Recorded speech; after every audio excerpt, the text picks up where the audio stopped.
ಮಗಳೇ ಈ ಹುಡುಗನ್ ನೋಡಿ ಹೇಗಿದ್ದಾನೆ? ನೀವ್ ನನ್ಗೋಸ್ಕರ ಯಾವ ಹುಡ್ಗುನು ನೋಡೋದ್ ಬೇಕಾಗಿಲ್ಲ. ಅಕಸ್ಮಾತ್ ನೀವ್ ಯಾವ್ದನ ಹುಡ್ಗುನ್ ಕರ್ಕೊಂಡ್ ಬಂದ್ರಿ ಅಂತ ಇಟ್ಕೊಳ್ಳಿ, ಅವ್ನ್ ಮಕ ಮುತಿ ಹೊಡ್ದಾಕ್ ಕಳಿಸ್ತೀನಿ. ಒಂದ್ಸಲ ನೋಡಕ್ ಏನ್ ನಿನಗೆ? ಸಾಕ್ ನಿಲ್ಸಮ್ಮ, ನನ್ ಮದ್ವೆ ಅಂತ ಆದ್ರೆ ಅದ್ ಅವನ್ ಜೊತೆಗೇನೆ. ಏನಾಯ್ತು? ಇವತ್ ಮತ್ತೆ ನಮ್ಮಮ್ಮ ಜೊತೆ ಜಗಳ ಮಾಡ್ಕೊಂಡ್ ಬಂದೆ. ಎಷ್ಟ್ ದಿವಸ ಅಂತ ನಿಮ್ ಮನೇಲಿ ನನ್ಗೋಸ್ಕರ ನೀನ್ ಜಗಳ ಮಾಡ್ತೀಯಾ?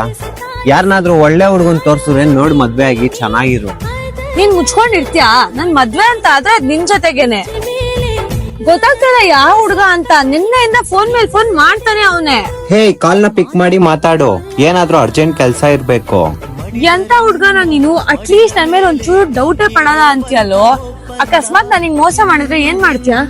ನಿಂಗೊಂದ್ ಹೇಳ, ಒಂದ್ ಹುಡುಗಿ ಅವಳ ಪ್ರೀತಿಗೋಸ್ಕರ ಅವಳ ಮನೇಲಿ ಜಗಳ ಮಾಡ್ತಾ ಇದ್ದಾಳೆ, ಅವಳ ಮನೆಯವ್ರನ್ನ ಎದುರಾಕೊಂತ ಇದ್ದಾಳೆ ಅಂದ್ರೆ ಆ ಹುಡುಗಿ ಯಾವತ್ತೂ ಆ ಪ್ರೀತಿಗೆ ಮೋಸ ಮಾಡಲ್ಲ ಅಂತ.